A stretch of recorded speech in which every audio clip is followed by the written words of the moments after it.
All right, everybody, welcome back to the Stephen Bones Everything podcast. Why do I say welcome back? This is like a freaking new episode. All right, welcome to the Stephen Bones Everything podcast. And once again, I want to keep doing this one-on-one session thing with my friends during this MCO time. So the last episode, this guy called Sim Tong, a fellow comedian, and this time round, I got this guy called Lau Chak Onn. He's a fellow voiceover talent, and he's also one of the, can I say, founding member of Cilisos? Like one of the head honchos, big. You were just say founder lah. Don't hurt my feelings, kind of. No, because I was like, I had you in my office, man. Hi everyone. Call me Chuck for short, please. yeah, right. So that's Chuck. We go back like quite a few years, man. Right?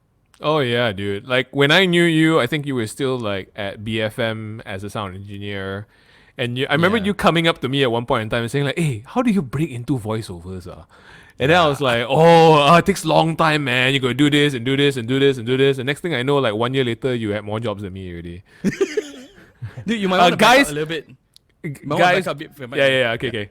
Guys, by the way, you're looking at the, as far as I know, the only talent in Malaysia that does English, Malay, and Chinese. Am I right?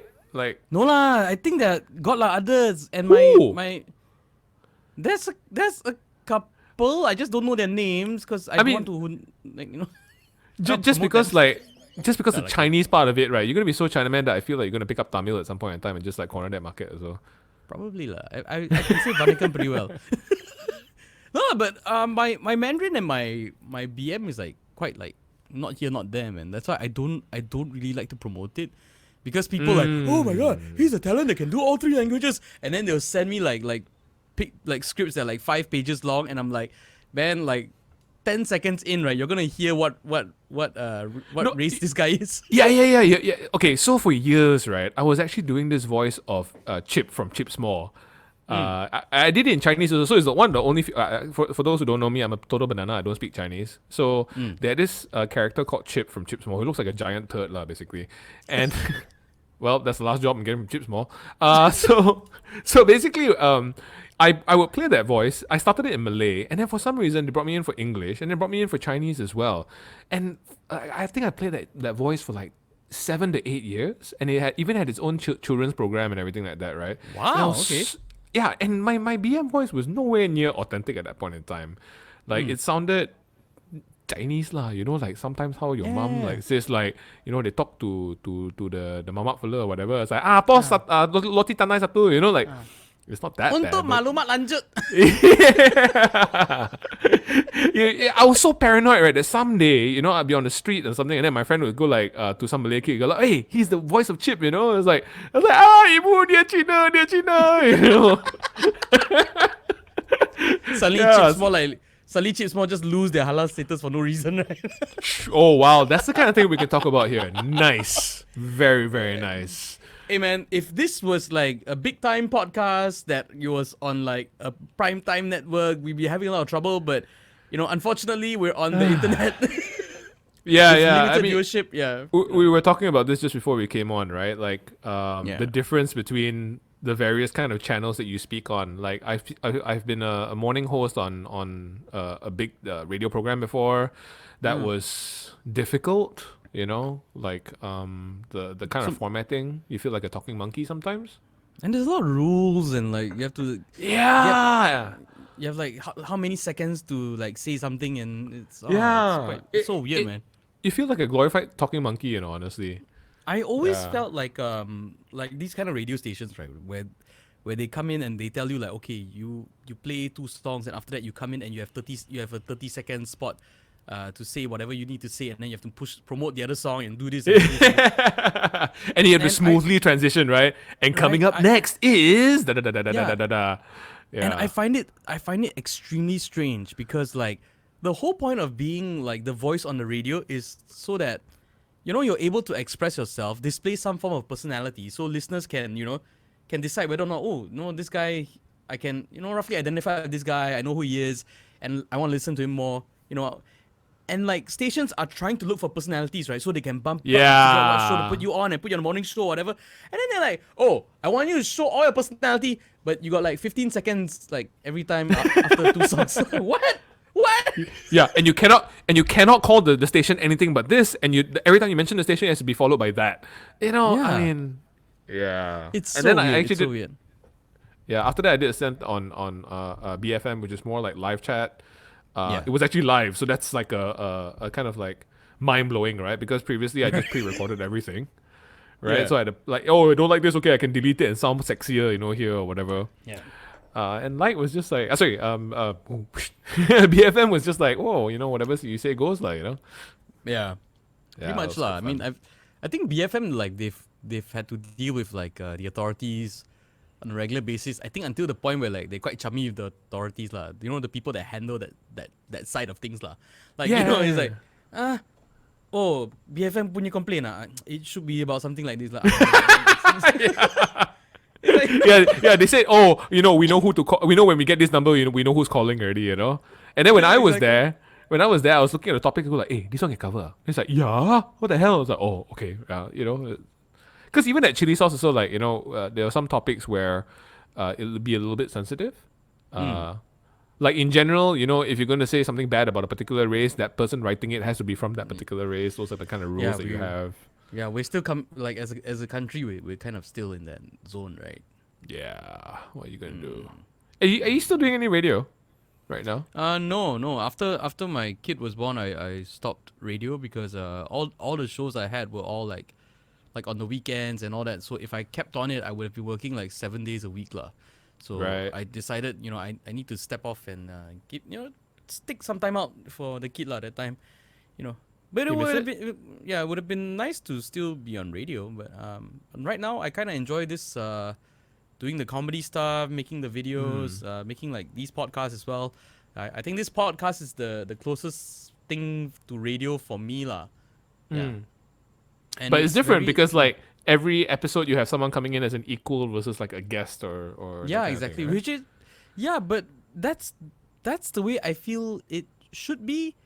Because okay, I'll be very honest. Right, I'm very heavily influenced by the likes of like Joe Rogan and Mark Maron, you know, and to a certain degree Conan O'Brien as well. But so when I started this this podcast, you know, a little bit of the reasoning was because I genuinely find it I find myself having a lot of trouble socializing with people.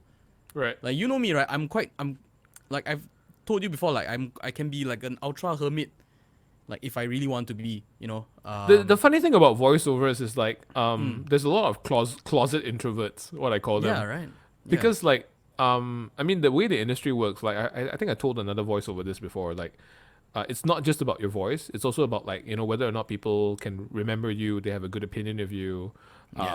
So that, you know, there's a recall rate the next time there's an ad, like, oh, you know, let's call Chuck or let's call Bones or whatever, and that contributes to the amount of jobs you get. But also what that means is that it's very extrovert what's the word for it, favored, because, you know, the ones Yeah. who are more sociable, more memorable would tend to get more jobs and Yeah. then you have people like you know, people like Song Fan, people like a few others who act like extroverts, but you know, their deep dirty secret is they're actually introverts. You guys are pretending to be us, okay? Yes.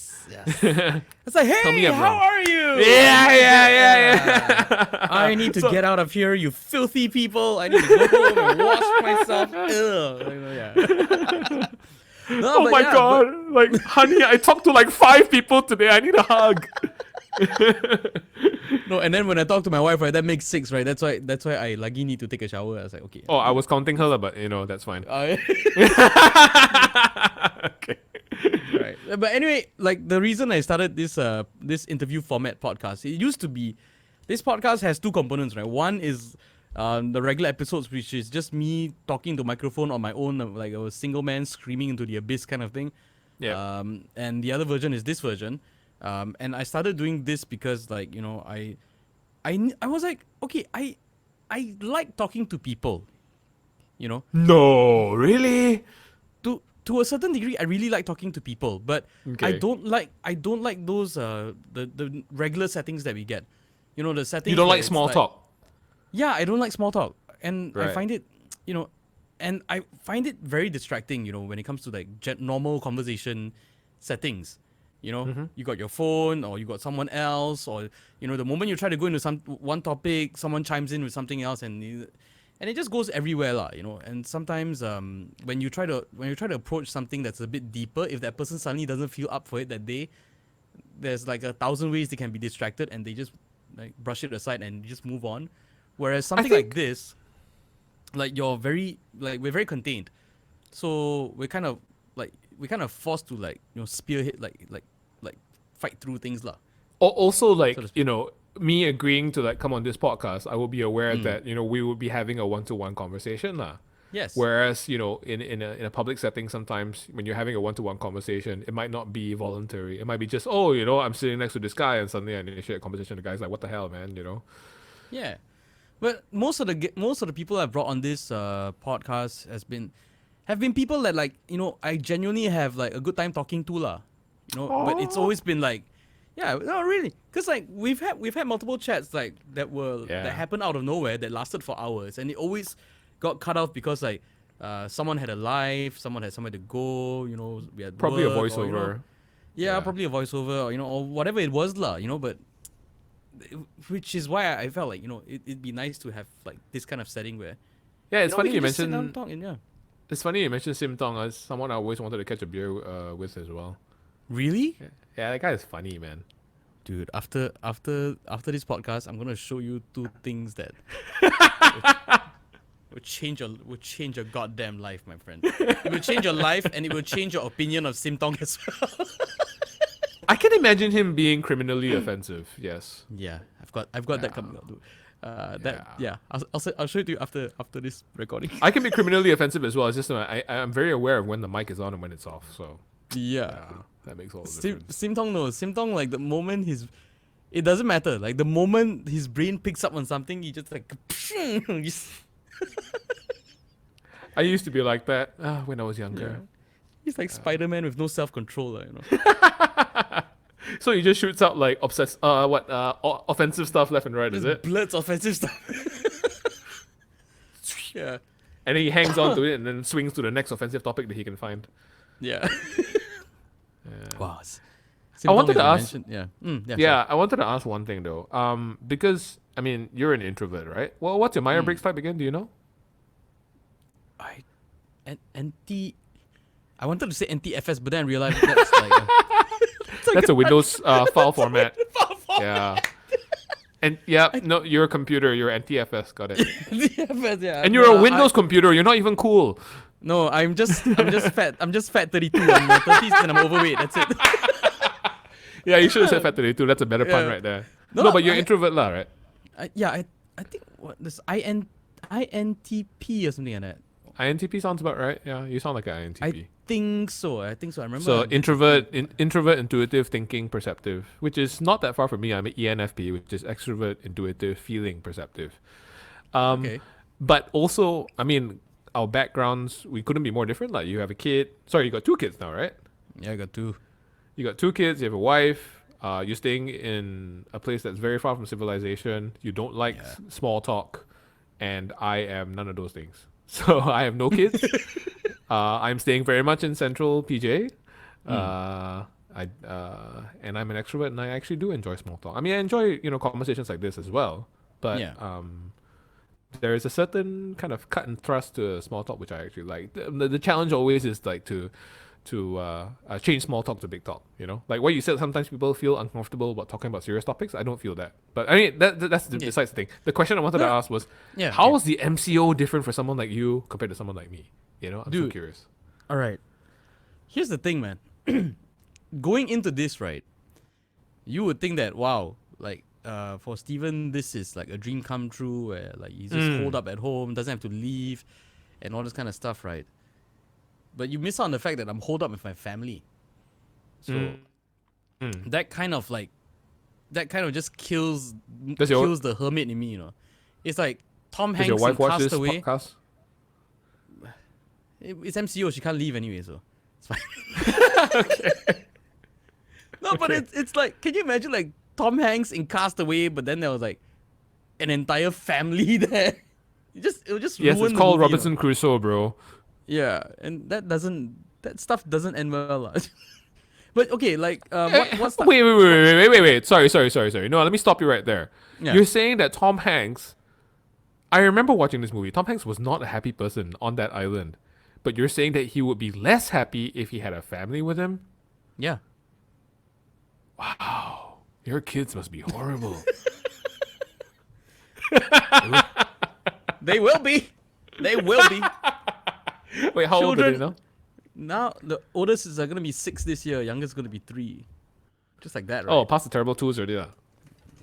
No, there's terrible 2, terrible 3s, the fucked up 4s, fucked up 5s, shitty 6, sucky 7s. It goes on, man. Idiotic 8s. Okay. It just goes nincompoop 9s. No. Idiotic 8 doesn't work. It has to be evil 8s. Yeah. The evil 8s, that's even better. Yeah. Yeah. But yeah, so I got into this thing where like, okay, when MCO started, I was like holed up with my family already, and 2 because like, not much work was coming in. Like suddenly every comedian decided to start a live stream, so I did some live streams and all that, and so I went on this thing where like I did a lot of live streams out of nowhere, started a couple of my own, and like I got burnt out so quick, and then I couldn't figure it out. And then my friend says like, are you burnt out? I said, yeah. What caused it? I said, I don't know. And after a while, I was like, oh my god. And I told her like, it's because I've never socialized this much in my entire life. Oh wow! So you're socializing more at home, locked away, than you are in real life. Yeah, because in real life, like at least I would have like the drive home. Because that's sometimes like a Right. 40-minute drive, 20 minutes. Sometimes on a crap day, it's like an hour and a half. I'll just be in my car listening to like a podcast or something. So, okay lah, that's something, right? I was talking to a very famous Malay celebrity about this the other day, Sorry. and no, Okay. more famous lah. Anyway, no offense, Sharizan. We love you. No. It was nobody. But Yeah. we were talking about like oh, I remember now. I think he messaged me and I was in the middle of a poop, Okay. and then he said, "Take your time, bro. I understand." And I was like, what does that mean? And then so later on, during the whole business conversation part of it, then after that, we talked about what he meant by that lah. And basically we both agreed that, like, because I live with my girlfriend and he has a family. And he was saying like, the only alone time you ever get is in the toilet.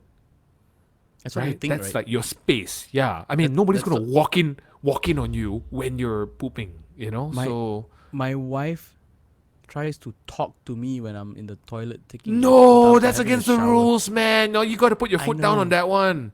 I know. Yeah, you got to put the toilet roll down on that one, man. I do, and it doesn't work. No, dude. Use the toilet roll to soundproof the bathroom or something. I don't know, that is your sanctuary, man. I have tried not replying. It didn't work. Wait, so when you don't sorry, if you don't reply, what do you expect her to think? Like, oh, maybe he's not in the toilet, or maybe he's dead, or what's the strategy? What's the strategy here, man? When you're saying like, no one home, What? It's like Jurassic Park lah, when the dinosaurs like on the hunt, right? Then it's just freeze. Don't make a sound. Wives if I are like ignore it, T-Rex. Yeah. If I ignore it, maybe it'll go away. So is there like a small window where she can poke and then show her eye, like, like... Not yet, man. Not yet. Man. But yeah. So wait, do you take a little bit longer than you should in the bathroom, or? I'm a bathroom businessman. I bring my my phone in and hobble down with a Excel spreadsheet. No lah, but yeah. Do you take business calls when you're in the bathroom? Oh no, I don't. Take Okay, calls. yeah. That's. I might reply a message, but that's it. Yeah, but no calls. Because even if like you don't fart or whatever, there's still the echo, and the echo kind of indicates that you're in a bathroom. So yeah, and when you talk to people, and you know how it feels, right? You call them, and then they are clearly in like this echoey place, and you're like, oh my god, fucking bloody toilet. In Cilisos we did a survey about this before about like how whether people actually take business calls in the office. Sorry, in the bathroom, and about like 17 or 18% of people actually do. Wow, that's Yeah. Yeah. Maybe they got Those- noise those- cancelling phones or something. I don't know. No lah, those are the people going to like McDonald's, touching the touchscreen menus and getting fecal matter on it lah. Those are the people. Those are the people. Sorry, I have this reaction every time and someone says fecal matter. Because in general, you don't say fecal matter if it's like in a natural setting. You always say it when it's where it shouldn't be. Yeah. You know, if it's in the bathroom, we don't call it fecal matter. But if it's on like a credit card or your PC or whatever, then it's called fecal matter. So Yeah, you never say like I just disposed of some fecal matter in the bathroom.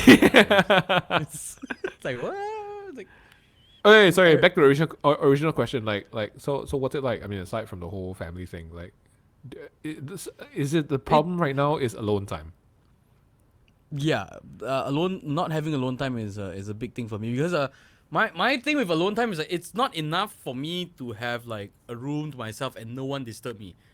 I am the type Right. where I need like the whole house empty, like no one must be around. Oh yeah, I I must- totally get Yeah, I that. must be totally like free of anyone around me kind of thing. But I mean that one okay lah. That one can't be helped. So I'm kind of like trying to dial it in. But the weird thing that's been going on is the fact that okay, one, work has been slow, so that kind of set me on a tiny little panic. Not just like financial strain and all that, but also the fact that like even like this shows a problem with the game plan lah, so to speak. Like after like I can't rely on this one thing, so I gotta start like figuring out other outlets that I can hopefully like create for myself and all that that will potentially be a bit more future proof lah. And it's put me in a spot where like because like this MCO downtime, whether or not it's productive, it is wholly dependent on you yourself as an individual. Like True. how much you want to take a break or how much you want to create or like or haul ass and start working or whatever. It's all really dependent on you. There's no one can force you to do anything, right? So Yep. I realize I've been pushing myself like quite hard this period in order To just- develop your own like brand of personality, like Stephen Bones everything. all that stuff just to Yeah. either trying to execute new ideas or come up with new ideas, try something that I've never tried before, and explore it. Like the live streams are like one of those that I've been doing a lot of video editing as well, like to Yep. create like promos and all that for the live streams and making highlight clips and all. So Yep. man, effectively, right? Because I'm on 2 live stream shows and each show does like each program does 2 shows a week. So it's a total of 4 live streams a week. And out of those 4 live streams, every show, right, I edit about 3 highlight clips. So that's like 16 Well- videos that's out in the Sorry, internet because of me. I came into this totally blind. What do you use those highlight clips for? I mean, I keep them around so that if you want to like promote on another platform or we need to send Right. it out to people, yeah, like you like have, a really funny excerpt from this one Yeah, particular exactly. interview, and then you got it.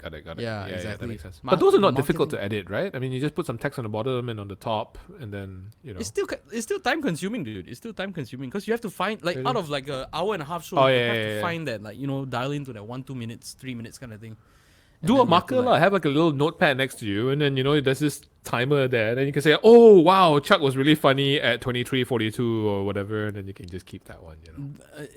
It's a bit hard because I'm all these shows I'm running the tech behind it as well. Right. So I'm like going through the comments, I'm like pulling things up and all this kind of stuff, doing searches and all on the fly. So it's a lot. It's a lot going on. Hey, actually, I it's a just lot, noticed Yeah. you look like you just had your hair cut. No lah. It's the lighting, dude. It's the lighting and the backdrop. Oh. Yeah. So wait, you're saying that is a month and a half worth of hair for you? Yeah. I got a haircut right before the MCO. Ngam just had one right before. A month and a half, and that's all you got? Yeah, man.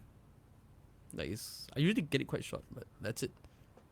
Wow, that's like proper like African Barack Obama type hair or something.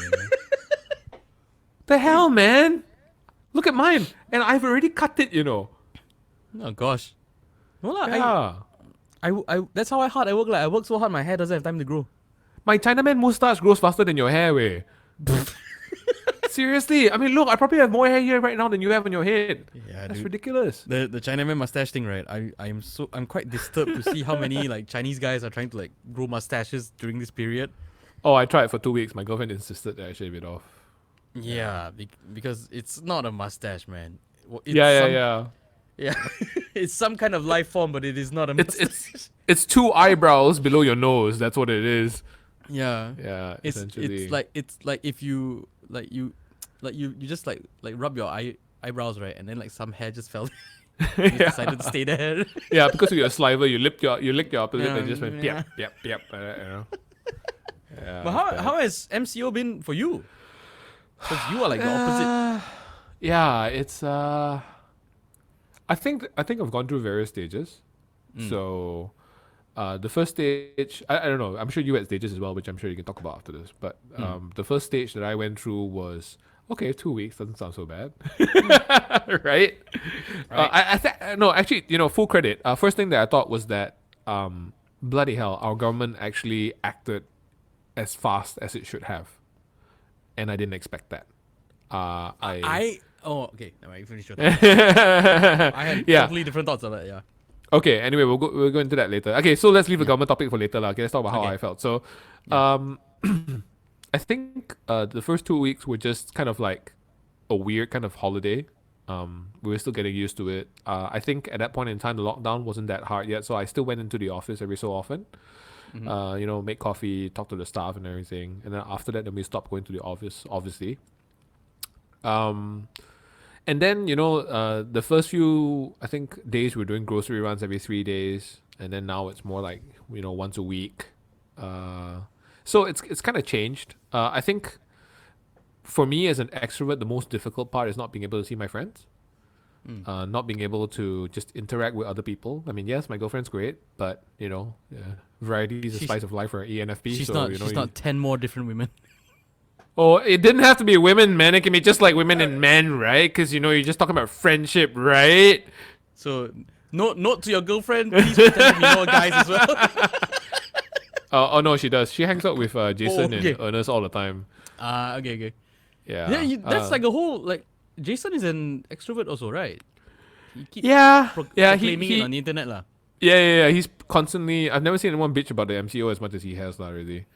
Yeah. So I'm feeling about like 40% of what he's feeling. There's things that help. So even before the MCO, we started like gardening. I know it sounds really lame, but yeah, it's really, actually it's super good. fun. Yeah, it's so fun. Like we're growing like tomatoes and lady's fingers and kangkong and shit. And it's not practical. I mean, obviously it's cheaper to go and get it Can in I the ask you something? supermarket. Sure. Like when you started the gardening for the MCO thing, right? Did you plan like stuff? Okay, this stuff grows in like 2 weeks or 4 weeks. So realistically, right when within this MCO period, I can still get to enjoy it. Or were you growing stuff like pineapples that take like a year to like develop it? Okay, anyone who's growing pineapples is not growing it for a practical reason. I mean, okay, it's kind of practical because you just leave it there and hopefully in 2 years' time you have a pineapple, right? If you have a garden big enough, just throw a couple of pineapple sprouts in there and hope whatever. But to answer your question, no, I didn't start gardening during the MCO, so it's a little bit difficult to answer. I can tell you that we did plant some lady's finger just before the MCO started, and they've biggest bloody lady's fingers I've ever seen. Now you can see on my Facebook profile. I was like, wow, this chick got damn long fingers, eh? Like, Dude, if a lady's finger is too big, it might not be a lady. Just saying. Oh, that's probably why it was a little bit harder when I ate it. Yeah, and come to think of it, a little bit hairy on the outside as well. That's a pretty good analogy now I think about it. Yeah, so that was that. I have to say now, to be honest, there's a lethargic period, which is not good. I've had some work. I think I've been quite fortunate in having quite a decent amount of voiceovers compared to some of the other guys. Surprisingly, actually. And of course, like Cilisos stuff, I'm still involved. I had a dive startup that I wanted to launch at this year's Dive Expo in June, but the Dive Expo has been postponed, so don't know how that's going. And sometimes, I've gotten into this habit of sleeping at 3 a.m. and Oh, waking yeah. up. Yeah. The That's nice. 3:30 sometimes. But I Yeah. mean, the good thing is that I can sleep through. I woke up at 11 today, so Oh, you that's know good for you then. Yeah. it is good. But then you wake up in the morning and you just feel like, oh, like I don't feel like getting out of bed. And I think like I set small goals every day. I think that helps. Things like today, we wiped down the fridge. We went grocery shopping. I started on my taxes. I think there's a great opportunity during the MCO to do all the things that you've been procrastinating about. Yeah. And the enemy of that is Netflix and video games. You know, Dude, don't you think? Okay. no, I mean, if you're as okay. busy as you, then fine, But for a lot of people, I think they have a lot of free time now, and they, it's so It's nice easy to to just. Yeah, but it's nice to do that, because like I came into this MCO right, going like, you know what, maybe this is like a good opportunity for me to take a 2 week complete break, like a staycation kind of thing. Aren't you like Uh, saying that you work harder now than you ever did before? yeah, but you see, the plan going in was to just chill, and then what started happening was like, oh, and then now I'm like, why am I so busy? I don't even have time to clean my room. Like, why? Why is this happening? But all these live sessions that you're organizing, they're all voluntary. You can choose not to do them, so you could have that holiday if you wanted to, but it seems like you don't want Yeah. to. No, I Is there think like a it's little Steven on your left shoulder saying this and a little Steven on your right shoulder with a horn saying that, or? no, it's both of them saying like, you'll be broke at the end of all this. You need some money right now. We So need to eat. it's just like evil Chinaman and good Chinaman, but actually Chinaman got no So good or all evil, so Chinaman, yeah. they're the same thing lah, yeah lah. When they're broke, they're all the same. When rich already, we're like, oh, you should give to the poor. No, you should invest in like penny stocks. No, No. when you're You poor, it's should just like, save. You should save your entire life and then buy something stupid like a Ferrari or a painting. uh, Yeah. oh my gosh. So I mean, are you still planning to chill out at some point in time and take it easy for I a d- while? I don't think I can, dude. I don't think I can. I really want to, but I don't feel secure now because like I said, the rate where work has slowed down, and the things that I was planning to do this year, I was thinking of getting like corporate events and performing and all this kind of stuff to like There's not going to be help no events. Yeah. exactly. So We don't know. realistically speaking, like even like for voiceover work and all that, right? It's gonna take a hit, and that hit is gonna last at least the whole of this year and probably realistically to the end of next year. I think, it's gonna take a lot more time. I agree. Whenever it comes to situations like that, for me, what I believe is that you build a Love will buffer. find a way. No, you build a Build a buffer. buffer. Okay, build a Yeah. buffer. Love will find a way. Oh God. Sorry, no, I wasn't quoting from Backstreet Boys. Yeah. Build a buffer, yeah. Ain't nothing but a buffer. Wow. Yeah. So like just for me, I keep my expenses fairly low. I try Yeah. not to take on any loans. I drive a Prius, which I bought in cash, so there's no monthly payments. Is Toothless your old Honda Toothless? Are you, Yeah. is she Oh, still- wow, you remember the name? Nice. Yeah. No, she's still around. She ran out of Yeah. battery recently because I didn't realize that I've been taking the Prius solely for the last couple of weeks. So I gotta charge her up once these days. You were driving around in the electric car so much that the petrol car ran out of electric. Yeah, now I see the irony in that. That's interesting. Yeah. So I mean, but I've always been quite frugal. Even in Cilisos, I had a staff of 15 and I have the cheapest handphone in the whole office. It's a Xiaomi. It costs $1,000. It's still fine. It's great. Xiaomis are awesome, and because of that, like if you keep low overheads, you can last. I could last a year now with zero income. So Yeah. That's a good position to be in, and that's yeah, I think, yeah. No, but I think people are ignoring the third option, which is saving and lowering your overheads. So you can Yeah. have a longer runway. I don't know. Is that something that you guys have thought about, or? Well, before I had a family and had kids and everything, right? I was doing that thing where Yeah. like, I was definitely able to save a lot more and all this kind of stuff. Yeah. ring went on, brain cells started dying. Is that what happens? Yeah, it's a pressure point. It's an IQ pressure point. You pass the brain cells to the future generation, so you don't have to think Yeah. anymore, lah. Right? Yeah, exactly. And then like That explains why my like, parents send all those like WhatsApp messages that are obviously fake news. yeah. Okay. So that- To be fair, Dad, you don't send those anymore. Sorry, go on. Yeah. he sends it through Telegram now. What's No, but Telegram? okay. What happened was had to got married and then want to get a house, settle down, get a bigger place with the kids and just started, my expenses just ramped up like crazy. Yeah. It ramped up like crazy. So since the beginning of last year, I went into this 3 to 5 year plan kind of mode where like, okay, you know what, at the end of 3 to 5 years, I there's this financial target I want to hit, and I got to figure out how to get there. And if I hit that financial target and I'm able to earn that amount consistently, that will put me on a comfortable Safe new footing. norm. Yeah, a safe footing where I'm able to save money, I'm able to pay off Is everything. this and from live comfortably. a passive income perspective or from a buffer savings perspective? Buffer savings perspective? Because Okay. to me, like any form, if you wanna do passive income, you pretty much have to have a chunk of disposable income that you can like put aside Yeah. for this stuff, right? Yeah. And when you're at that point where you feel like you're being like money is just coming in and going out straight away, the last thing on your mind is investing and all this kind of stuff. When I had Yeah. that extra income and all that back in the day, it was like, yeah, it was easy to I got this money, I should like put it here, put it there, put it here, put it there, but Yeah. when things start to ramp up, I mean it's my fault lah, like I said, it's stupidity lah. But yeah, now Wow, I'm such trying a to serious remedy conversation for a podcast. right? This is the whole Joe Rogan thing, right? Like, on stage you're like, ha. Then when you do a podcast, it's like, okay, so what do you think about life, bro? Yeah, this is the philosophy, man. Have you tried DMT? No. For the record. Microdosing, man. Microdosing. No, but yeah, it really is that. So now I'm at this thing where like, okay, like my expenses are high relative to my income now. So I don't see those expenses coming down anytime soon. If anything, they might go up as the years go by. So the only realistic solution I can figure out is, okay, I got to figure out how to earn more. And this was this few years was part of the plan. Definitely, I did not plan this whole coronavirus global pandemic screwing up everything happening. But the way I'm looking at it is that, I can't just sit down and say, like,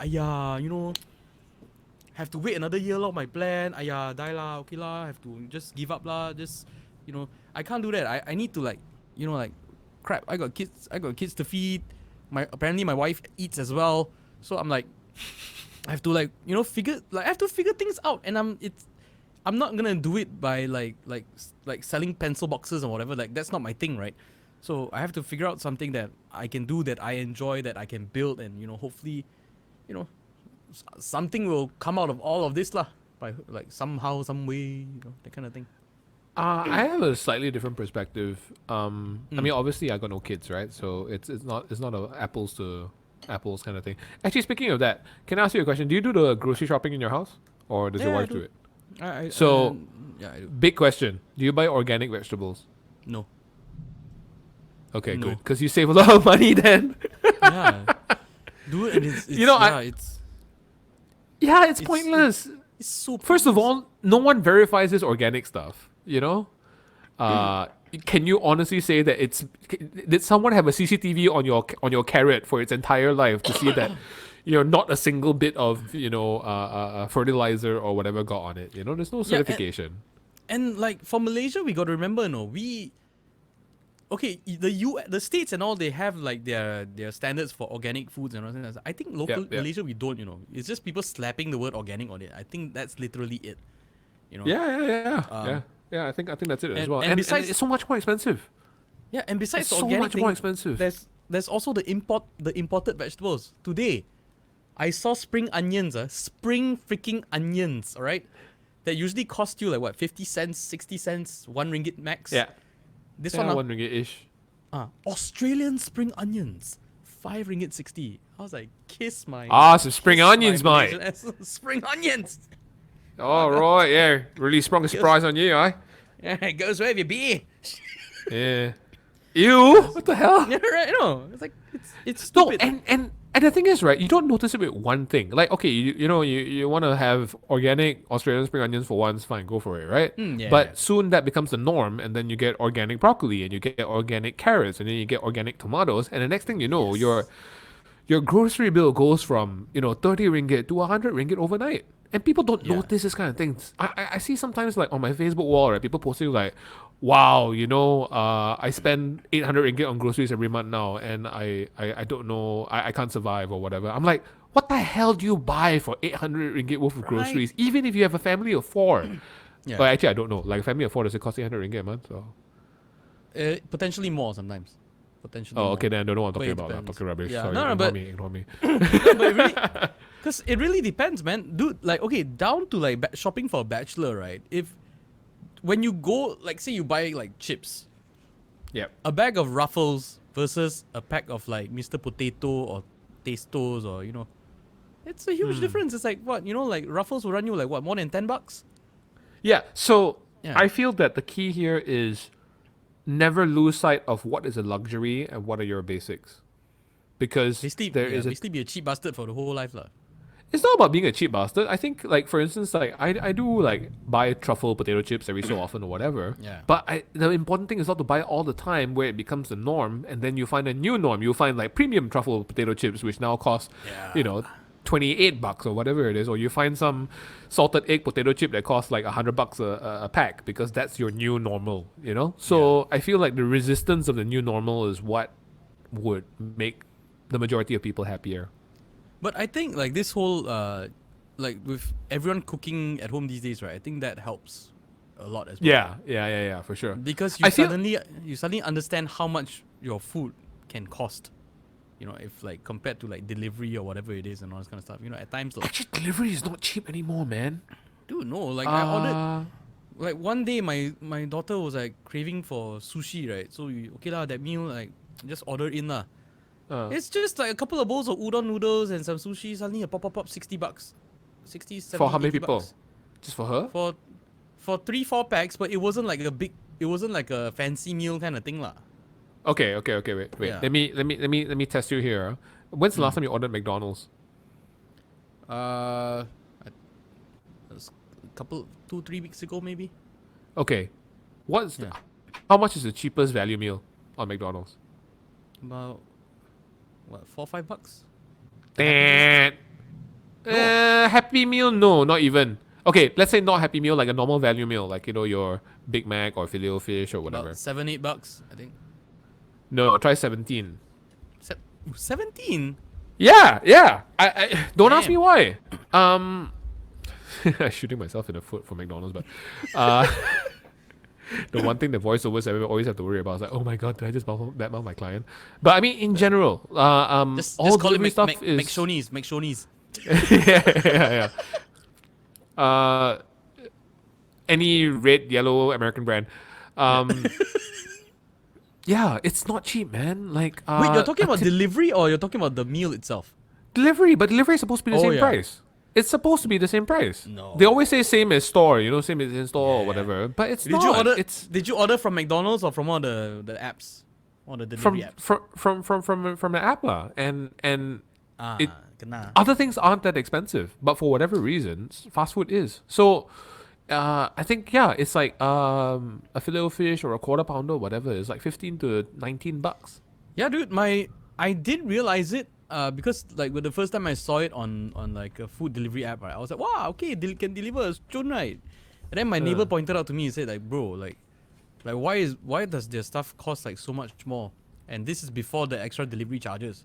Like there's a markup. Yeah. So there's a $5 delivery charge as well. Yeah. And the whole time we were like, oh, but I thought they're just making money off the delivery, not the food. And I was like, oh man, kena. No, some people are lah. I mean, just to be fair, some people probably are. I see the worth in that, but if you're delivering every day, right, it's bloody expensive, man. I think, Yeah. honestly speaking, groceries make a lot more sense now than they did before. Yeah. Yeah. Because what a pack of vegetable, like a pack of like pak choy or something like that will run you like what, 1 to 3 ringgit. Yeah. You know? About there. thereabouts. Yeah, Unless it's organic bok choy from Australia. Yeah. Bok choys. Bok choy. Hey, have you ever Australia- realized how Australia only has one vowel? To the orc, right? Yeah, no. If you get an one of the things I really love is that whenever I see an Australian, I get them to say, "Hey man, can you say AIA?" It's like, aye. That's all it sounds like. And then I always ask them like, "What's the difference if like you're at a barbecue and then you want Vegemite? Okay, so do you say can you pass me the Vegemite, or like does that mean that he just passes you the veggie, or does he pass you the Vegemite?" Oh god. Oh. Sorry, any Australians listening, I have Australian friends and they do enjoy these little jokes that Malaysians make about them. Oh my god. That's true though. Yeah. Sorry, what were we talking about again? I totally forgot. Yeah, can you pass me the Vegemite? Vegemite or Vegemite? No, but this is how this podcast works. We just like go off on a tangent and then like, actually what were we talking Shoot about? the shit. Yeah, exactly. Yeah. Oh man. But wait, Are there was a tangent I wanted to explore with you. Was it a financial Hmm. thing or was it a? Gosh. All right, no, we were talking about buffers. Is that something about that? yeah, financial buffers. Then I started spending like crazy. Then you I remember there was something you triggered off. You were talking about Cost of groceries. cost. Yeah, okay, cost of groceries. Yeah. Oh yeah, like the new norm and all this kind of stuff, right? Yeah. Yeah. I don't know, man. Like it's that lah. Like through the years, and that's the thing, right? Through the years, this is like you said, it's those things. One of those things that just sneaks up on you. Like suddenly, like Yep. Indomie is not good enough. You know, Yeah. suddenly Yeah. Maggie is not good enough. It's like Suddenly, Samyang.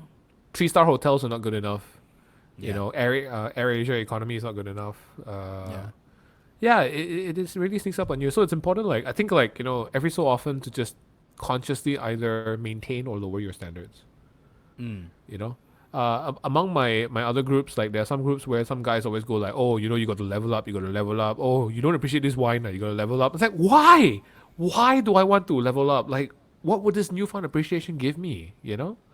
Is it a fight to see who can appreciate things better?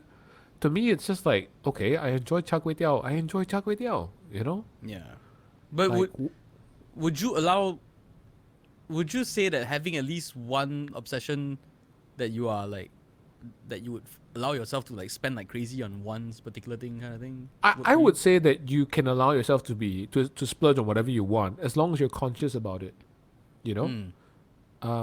I feel like some people don't really think about it. Like some people want to buy a BMW, right? And a BMW on the cheapest BMW is like what, 250,000, and on let's say a 7-year loan, it'll cost you something like $3,000 a month. Yeah. Now, what could you do for $3,000 a month? You could actually have a super luxurious beach holiday, 4 days, 3 nights every month if you gave up that BMW. And I don't think people think in those terms. They just focus on the BMW, they focus on the amount they have to pay, and they just accept it. Yeah. Without actually. A friend of Sorry, mine are you driving a BMW? No, but a friend of mine. Okay. We know a guy. We know a guy. Yeah. We all know that. No, but like I have a friend who got his BMW recently, right? And like he was mulling over it because he got promoted at his job, was doing very well, Right. and like he was saying like this I worked so hard, this is the one reward I really want. And when he told me the price tag of the BMW he was going for, I was like, dude, that's a bloody condo on wheels, man. You could buy an apartment in cash with that. Like, why are you buying something that like just the moment you drive out of a showroom, like 30% just disappears. Yeah. The value just drops right away. Dang. Yeah, and in Malaysia, gosh. 30% of that value is of so much value because we have the car taxes and everything, right? So Yeah, exactly. I mean, that's the number one cause of bankruptcies in Malaysia. car loans. Number one, yeah, beats PTPTN. Ooh. Yeah, by some margin, it actually beats PTPTN. I was shocked to learn that actually. No, but yeah, I mean, car loans. Yeah, I don't. Okay, I remember it used to be a norm to take a 5-year loan. Like most people will tell you, like if you can't afford it within 5 years, don't buy the car. Oh, I've been But saying that for now- years, but people have been ignoring me for years. Yeah, No, is it? it's, I tell you, dude, it's not a recent thing. Like, even back in college, like, I've been brought up in such a way where, yes, exactly, I got the It's 5 exact years, same right? advice. If you Yeah. can't afford it in 5 years, you can't afford it, right? Yeah. And I had friends buying 9-year loans and, yeah, just paying through the Yeah, nuts. because And it was so weird. I was going through like catalogs and all that, right? Suddenly it's like, wow, this car, wow, for like 1,200 ringgit you can buy already, like installment. I was like, so cheap, check. Nyama 9-year loan na, 9-year already. Like, ayo. Then when I walk into the showroom, to get my car, right, I was like, asking like, oh, so how much is this car now? How much are what's the numbers lah? They'll be, oh, if you take this, and then you do this, and it works up. Like, I was like 800 ringgit or 900 ringgit. I'm like, what? So cheap one? I was like, yeah. Then I'm like, how many year loan is this? 9 years. I was like, okay, can we dial it down to 5? and then their suddenly face- becomes like, yeah. yeah. And then their face is like, oh my god, I'm not gonna sell this car. Have you ever like calculated how much interest you pay on a 5-year loan versus a 9-year loan? Not really. I don't. On a I don't 9-year dare to loan, type in the numbers.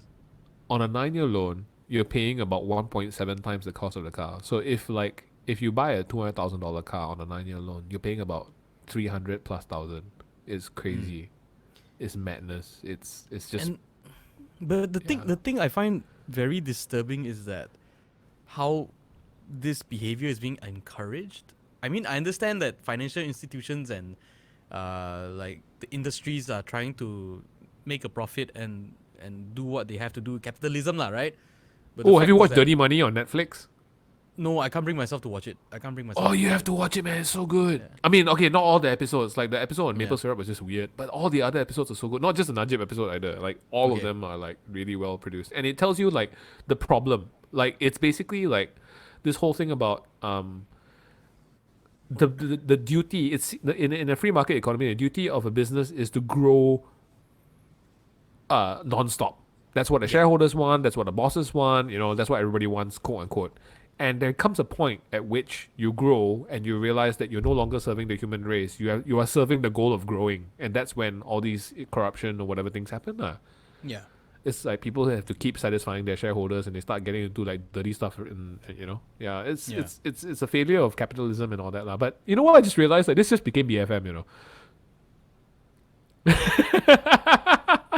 Like for the last 15-20 minutes, we were talking nothing about finances and nothing else. But at least on BFM you get paid. Yeah, to some extent, I guess. Let's face it. Okay, dirty little secret. Radio jocks don't earn as much as you think they earn. Okay. That's true. Yeah, that's Yeah. true. That All is stations. Very true. All stations. All stations. Yeah. All stations. Yeah. Voiceovers is much more lucrative. If you're picking a career, No. like Don't go into voiceover is horrible. Horrible people, horrible industry. Don't get into it. Just leave it be. Ignore it. Let us let us be the frontliners that have to suffer in this awful voiceover industry. yeah. No, I get what you're doing now. No, yeah. No, yeah. Voiceovers is horrible, man. yeah, horrible. Absolutely horrible.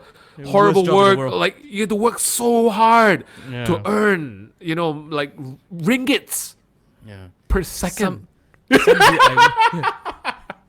Someday I wish I was like cleaning sewers. Yeah, man. Rather than doing voiceovers. Yeah. man. But yeah, Hey, former- sorry, you're saying? No, go on. I was gonna say former president of the Voice Guild saying that. Seriously, okay, voiceovers is fun. Okay, it's fun. it's a rewarding career. You'd be lucky to have it. Yeah. Okay, moving on. Right, but yeah, it's like we were talking about finances and stuff. No, don't go back to finances. You don't want this to become BFM, man. I was gonna because that reminded me what we were gonna go off. Okay. The government. All right. So like you were saying like how you thought you gave props to the government for like taking action fairly quickly with the MCO and all this kind of stuff, right? Oh, for those of you who just joined us, we were talking about this about 5 years ago, and then now we're bringing it back up into Okay, sorry, go on. Yeah. Yes. So I felt like it was the worst time for anyone to pull that stunt for it It was the worst time for the whole country to get Azmin Alid. And I'm like, and then you guys go up there, and then you tell people that the time for politics is over.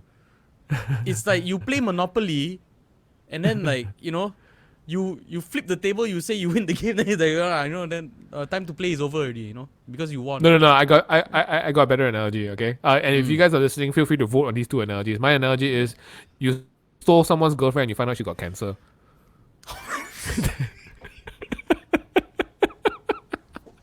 That actually, you know what? That sounds like a Simtong joke, right? Simtong would make that kind of joke.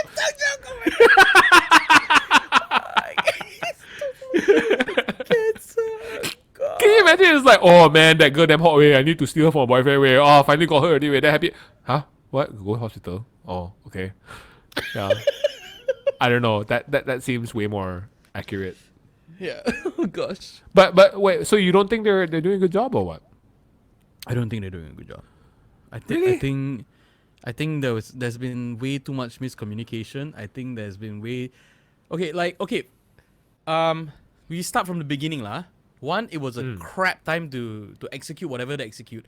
But I understood, right? As politicians, you want to, and people hungry for power, you want to strike when the situation is most chaotic and when people are at their weakest, right? Yep. Fair enough, Yeah. But as someone who says that they put the nation first and all that, I'm like, you want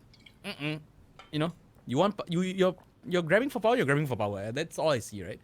And then after that,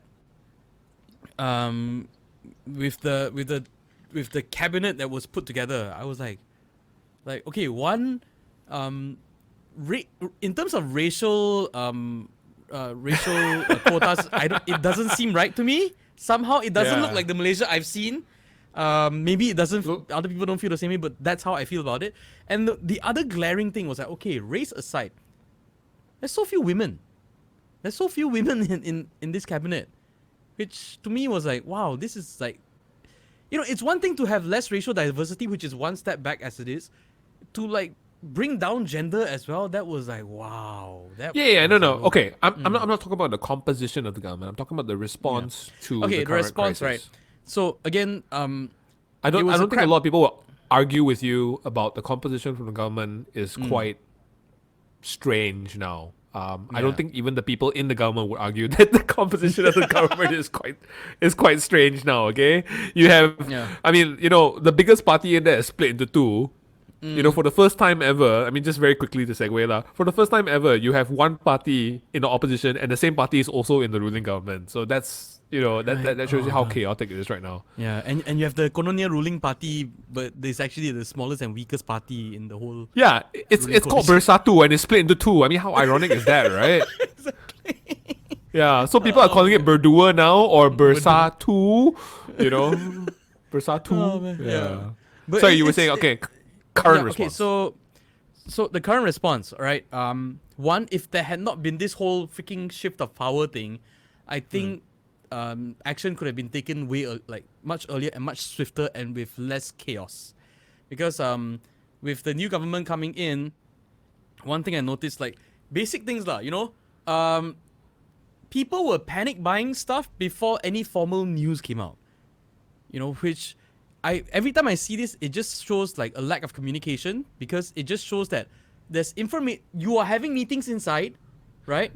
And information is somehow leaking from like inside your meetings to the public, and you got, and everyone's like, hey, I just got insider news.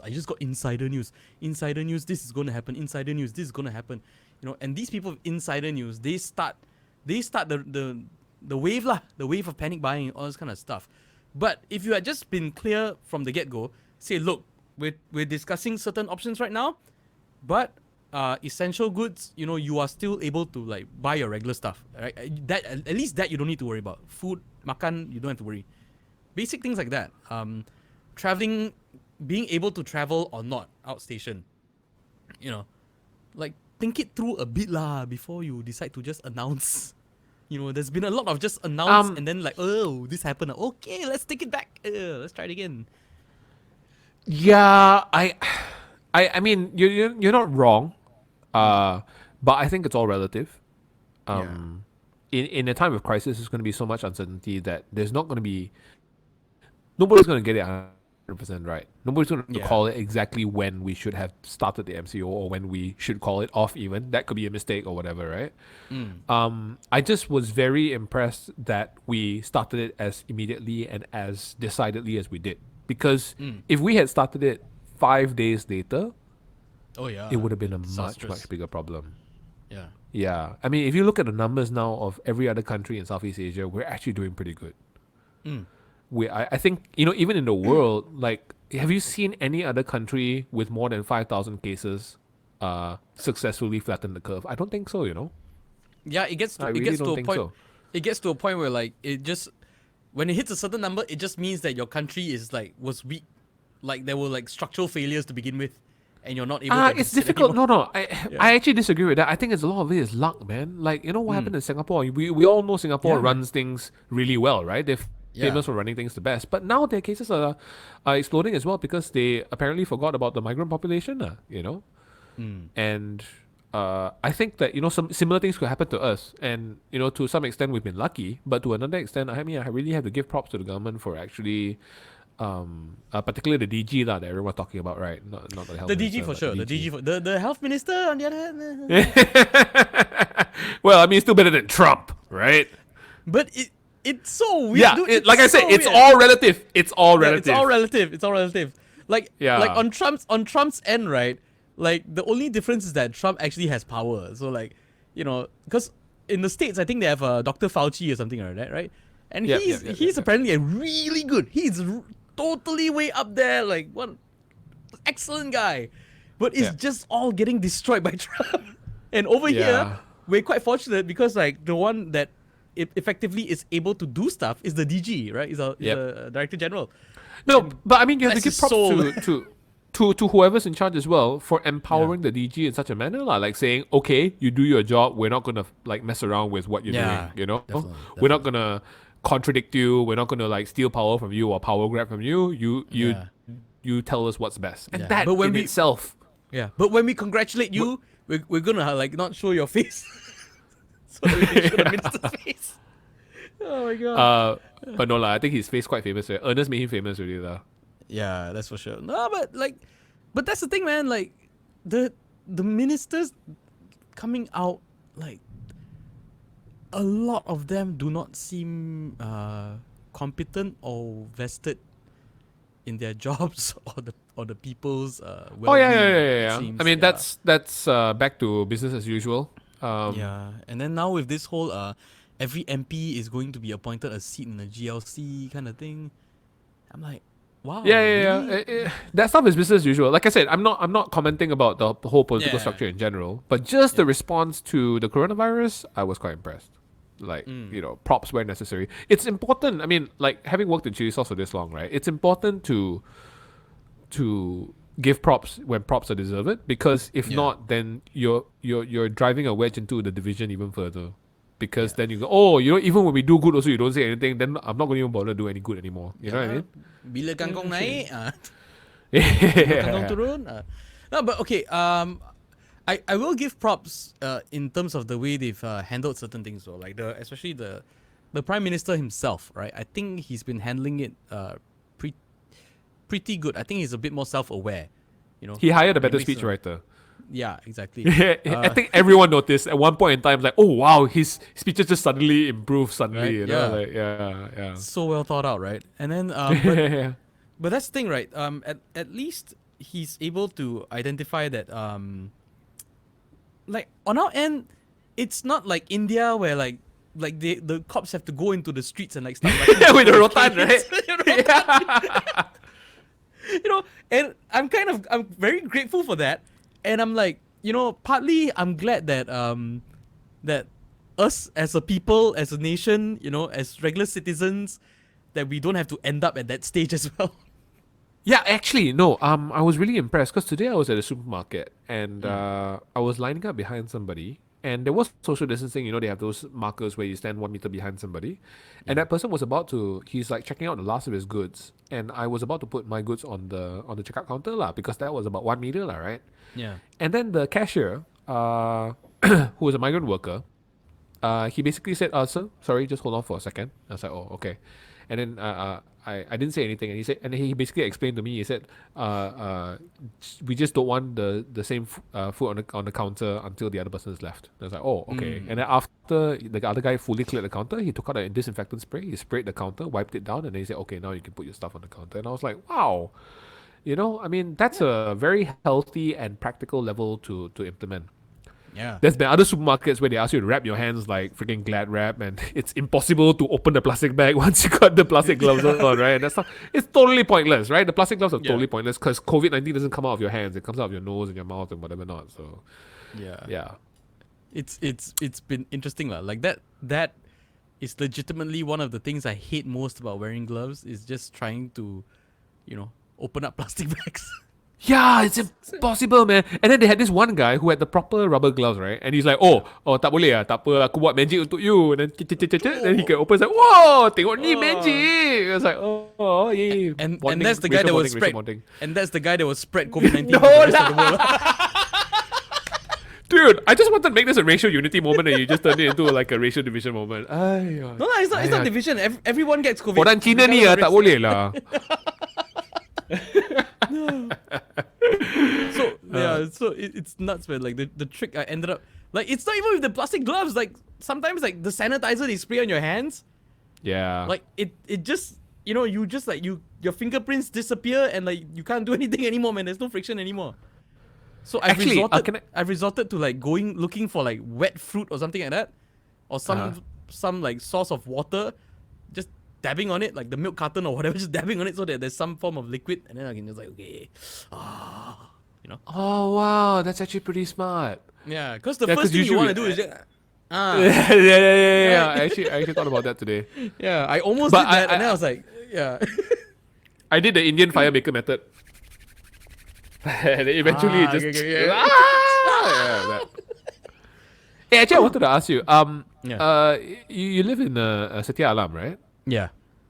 Have you like initiated a newfound level of contact with your neighbors? Not really, because I've always been pretty close with a few of my neighbors. Like we drink regularly. Like we all drink regularly. Wow. Yeah, we used to drink quite regularly until like we started having more kids, because it started off with like most of us having one child, and then like I think one of the neighbors had a couple of neighbors didn't have any yet.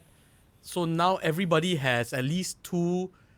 With the early ones with none, now they have one as well. And then like I think it's like kana various. Yeah, so the top one has like I think like 3 or something like that. And so like we all like just like we don't get together as much, but we understand, like we're just like we understand lah. Is there like a neighborhood wide WhatsApp chat or something like that? There is a neighborhood wide WhatsApp chat, but we have like a separate chat for ourselves, like for your immediate neighbors. Yeah. Oh wow! It's not even immediate. It's like we're all on different rows, but somehow one is my back neighbor lah. Two are my back neighbors. Yeah. Right, like an actual social group. Yeah, an actual social group. So it's pretty nice because and I'm kind of glad like I ended up living here because my previous place that I used to stay at was in Damansara Perdana, and it's like a 860 square foot apartment, like a condo. Yep. That would not be ideal to be like going through this period with like 2 kids and a wife and my mother-in-law. Actually, right? Oh wow, yeah. How many bedrooms was that? 2 plus 1. Yeah, I'd be pretty tight. Yeah. Hey, your mother-in-law lives with you right now, is it? Yeah, helping to take care of the kids and all. But the good thing about Setia Alam so far that I really really like is the fact that like within Setia Alam we don't have roadblocks. Right. So it's quite nice that way. So you don't really feel like you're trapped or anything, because if you really want to go for a drive, if like the kids are like getting cabin fever and need to go out, right? Okay, you just get in the car, we just drive within the district or whatever you call it. Yeah. Right. Yeah. So it's not too bad. It's the place is quite self-contained, so it's quite nice. In my central PJ area, there is quite a lot of roadblocks. So yeah, generally, I've heard. We try to go out as one person. My girlfriend actually, she's fine because she's an introvert. She's a cat lady. She has her 2 cats, and she basically says she's gonna miss the MCO once it ends. I'm like, what the hell, man? Seriously, going like nuts, way. Yeah, actually, if you look at Jenhan's profile today, he just posted a video of two parakeets that perfectly expresses the relationship between me and my girlfriend. So you can go check it out Okay, later. okay. Wait, but speaking of Yeah. cats, like during this MCO period, You got pets, it's been quite. I have like a rabbit and a whole bunch of fish, like arowana and some other fish as well. Okay, I gotta tell you something then. So my neighbor gave me the weirdest pet snack today. Because I had some extras, some extra food that I passed to them, and they passed me the extra food as well. So this time when I Okay. passed them some appam that someone dropped off, Yeah. they gave me the pet snacks, and they were organic rabbit ears. Rabbit ears. And you can totally tell because when you take them out, they look exactly like rabbit ears, except they're dry. They also look like bits of skin, right? And they still have the So They it's have not the- like it's they not have like the a snack that's a rabbit ear shape. It's actual rabbit ears. it's a snack that's an actual rabbit ear with fur on it. It still has fur on it. Oh gosh. Yeah. So I was Okay. like, sorry. I mean, is this disturbing for you? No, 'Cause you no, own no. rabbits, so- That's not. But that's not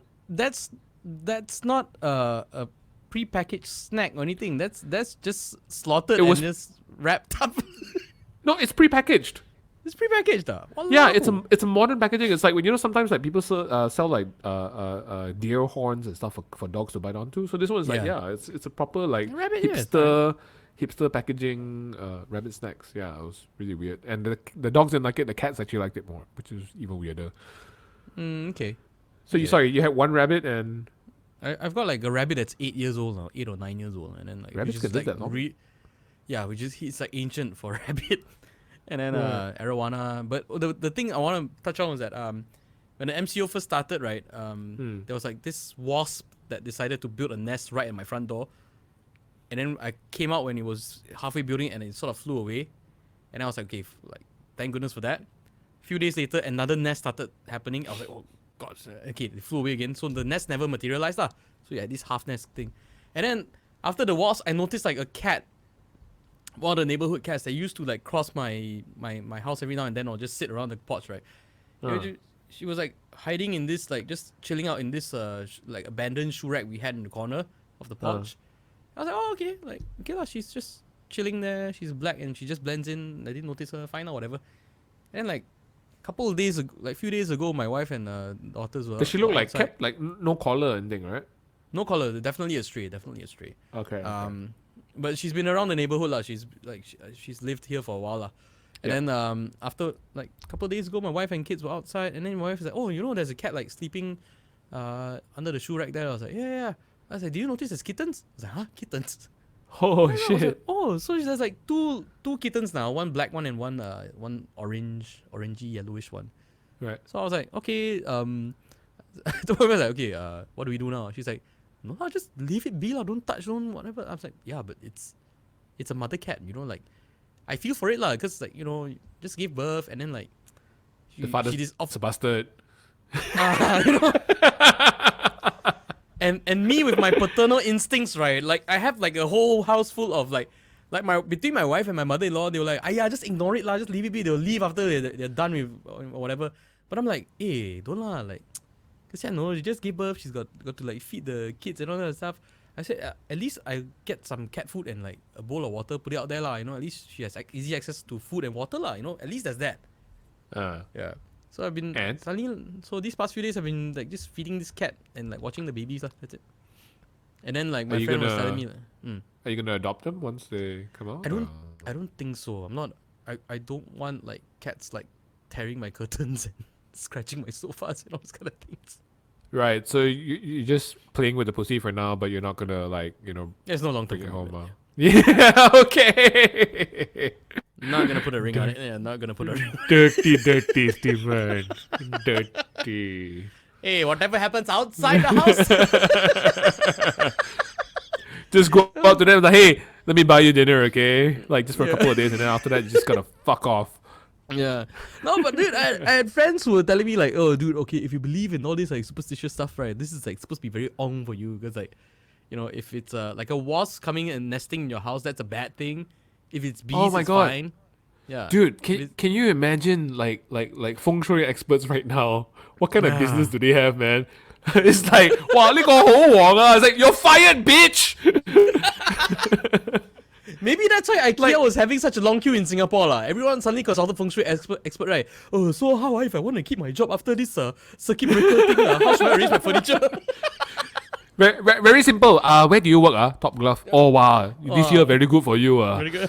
Yeah. Where do you work? True Events. Oh wow, no, not good. Not good. Not good. You need to go to IKEA, buy this bed, buy this table, and arrange. Oh my god, dude. You should start like a fortune telling line. Oh god. Yeah, but for like comedy purposes, like become like, you know, a misfortune teller or something. Misfortune. Yeah. Oh gosh, that'd be an idea. Yeah. I would call in. It's like, what's my fortune today? Then I show you my palm, you know, and all that, and then like, You have been masturbating too much. No, I mean, because the thing is right now, like, I think what makes this somewhat easier to go through is knowing that the whole world is going through the same thing. Yeah, there is that. You know? There is that. Yeah. Yeah. And you feel like I think someone posted up that thing about like, oh, what your parents did, what your grandparents did to save the world, and what you're doing to save the world. Your parents like in war or whatever, and then you is like sitting at home watching Netflix, eating potato chips or whatever. I'm fighting a war. I'm playing Call of Duty. Damn it. Yeah. Hey, what are you playing, Anna? Are you playing what? Call of Duty? What else? Nothing, dude. I've been trying to complete Assassin's Creed. Which one? Odyssey. The Odyssey, for like Right. more than a year now. I think almost 2 years. Oh, I feel the you, DLCs. man. I feel you. Yeah, and then the first few days of MCO, I was like, okay, I'm a bit tired of all this Assassin's Creed stuff, so try to boot up God of War, played it, and then my kid is there. I'm like, okay, it's a bit hard to like play God of War for my kids. And 6 God years of War, old. yeah, and God of War to me is a very heavy game because I can't play like 6 hours straight, because like it does like drive me up a bit in terms of adrenaline and all that. Right. So I Because decided to kanchong or like, what? yeah, kanchong, a bit kanchong. So I decided Okay. to play The Sims. Sims 4. You mean like Sim And then- Tong or? And then I think it was like 3 days into 2 or 3 days of playing The Sims, right? And then I was like, okay, this is a bit dumb because I'm trapped at home and I'm playing a game. These guys can go out, man. Oh, wait! I have to tell you something. Okay, so you're bringing out a very old memory for me. I used to carpool with this guy, Hao Hung. If you're listening somehow, like this is about you. So this guy played The Sims very differently from other people. And he told me about he treats it like a little social experiment game. So he had 2 families that he developed that he told me about. Like, I'm sure he has more fucked up families that he developed, but these 2 I remember very, very clearly. One was a Black Widow character. So it was a girl who kept killing her husbands. Oh, damn. Wait, and you know you can kill people in The Sims, right? I know you can kill them, but you can't get Sims to kill Sims, right? No. So you don't actually kill them. So basically what you have to do is you build a swimming pool, you put the fella inside, then you sell the ladder. Then the fella keeps swimming and swimming and swimming, and he dies. Or you put him in a room and you sell the door, then he keeps walking around there until he dies of starvation. And then so basically someone who dies inside the house becomes an urn, and someone who dies outside the house becomes a tombstone. So he had this entire house that's full of urns and tombstones everywhere.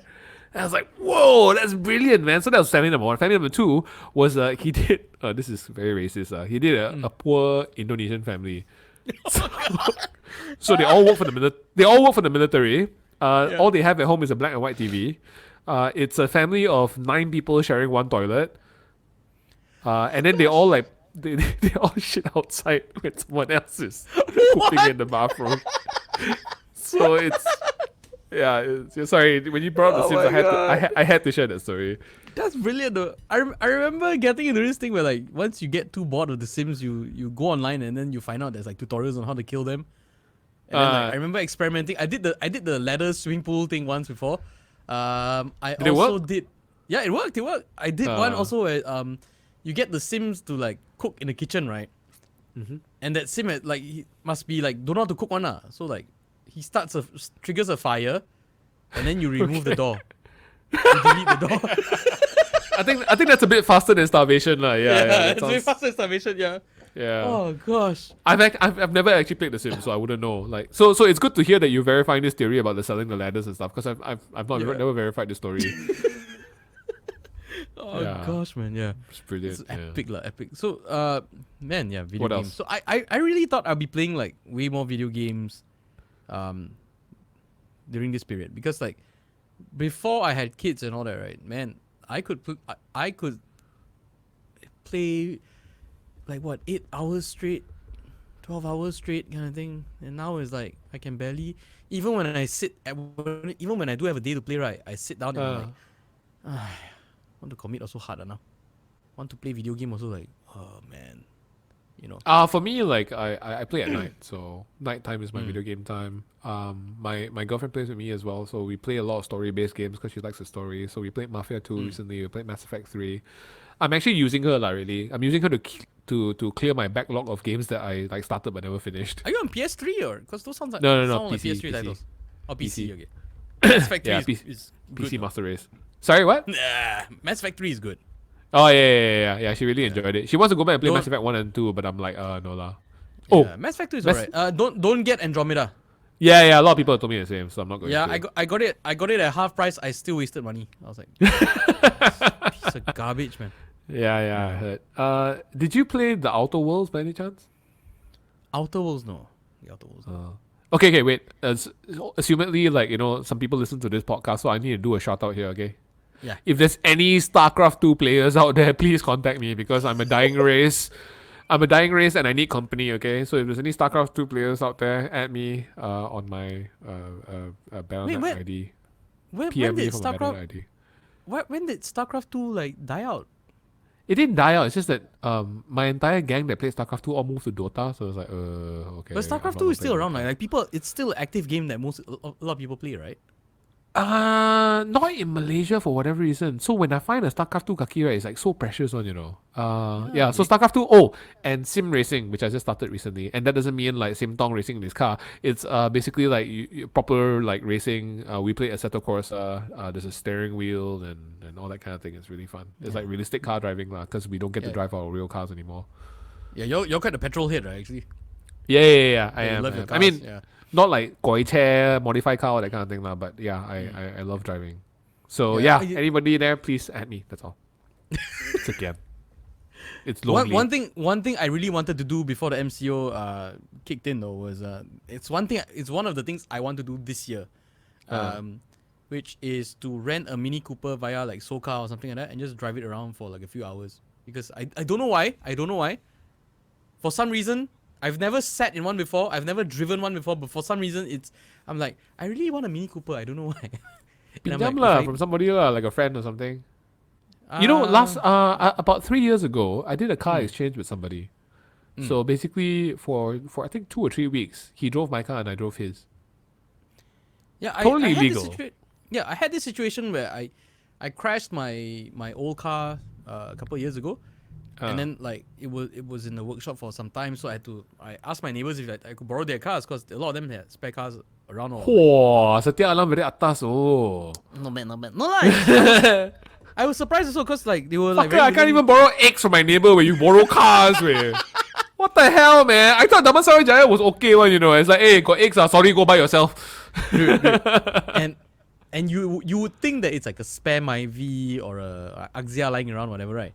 I got to drive like what was it? A Subaru Forester. I got to drive boxer engine, nice. I got to drive a Audi. Which A4. Audi?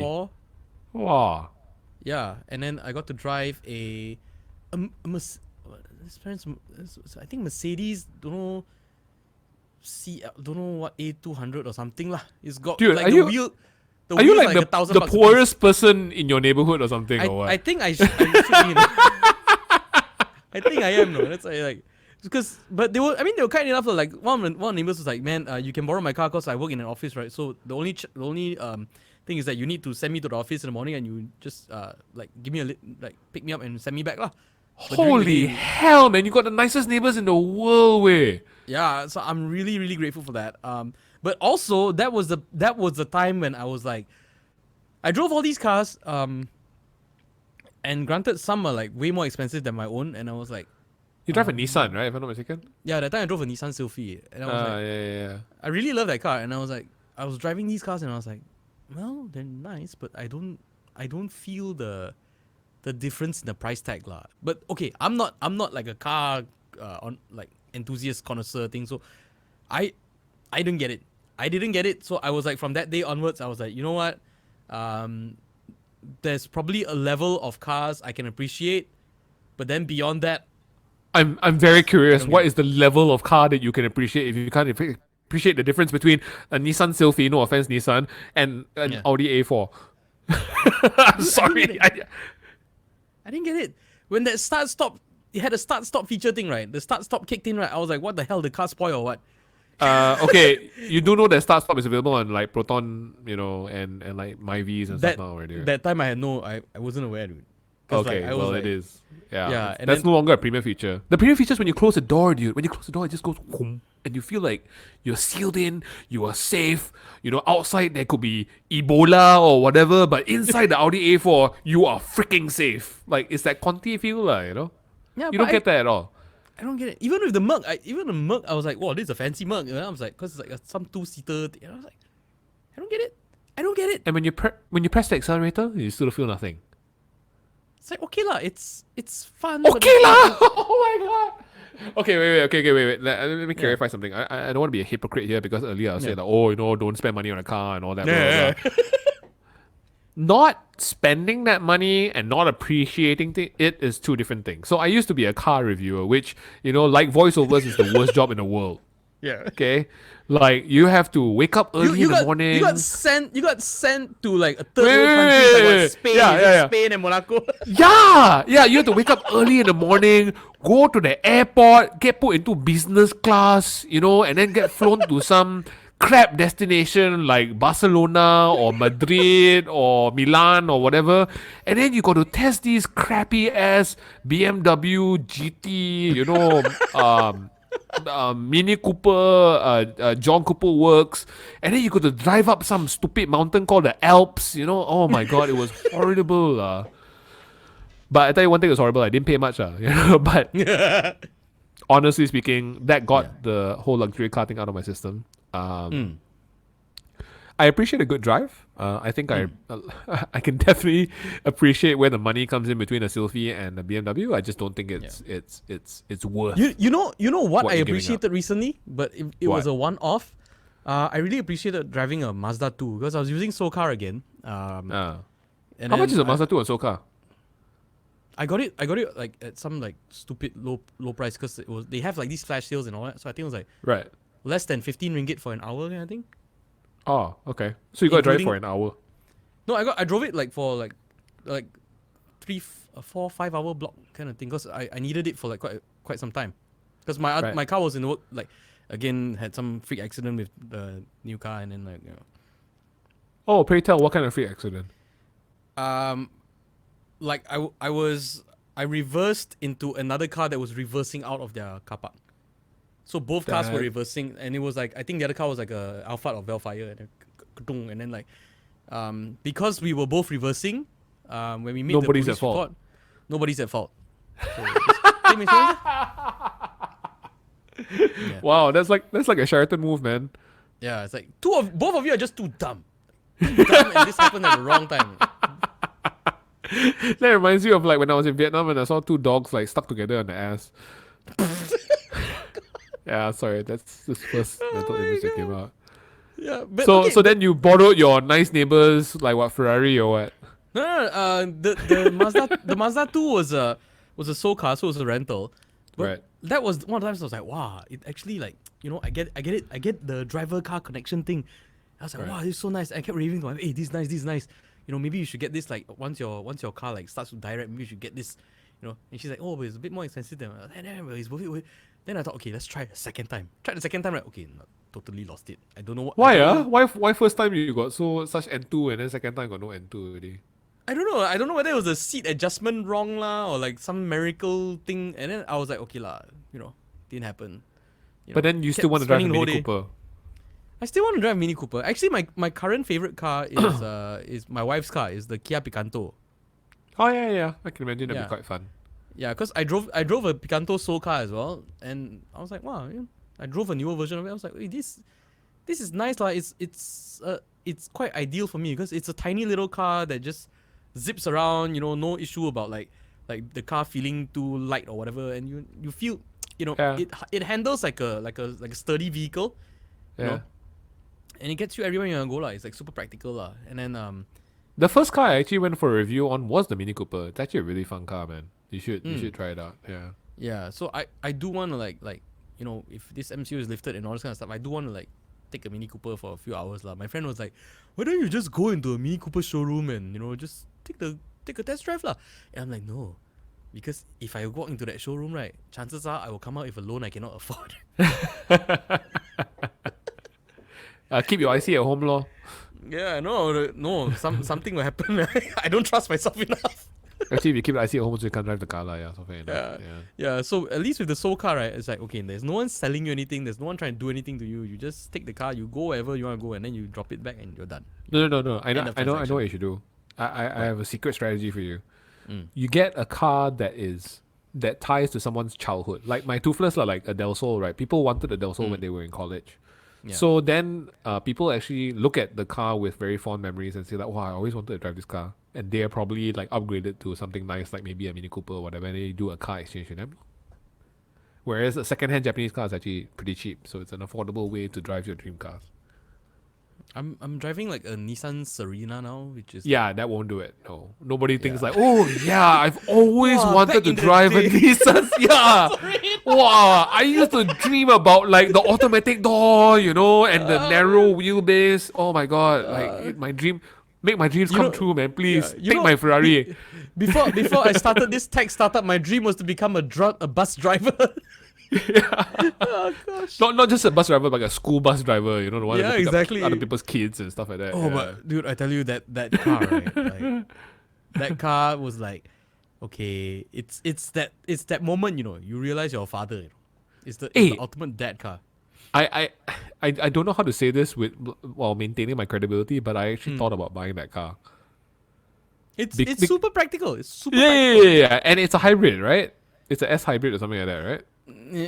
Basically, when you don't tekan the gas, it feeds off the battery lah. That's about it lah. Right. It's And a it has half start-stop, hybrid yeah. lah.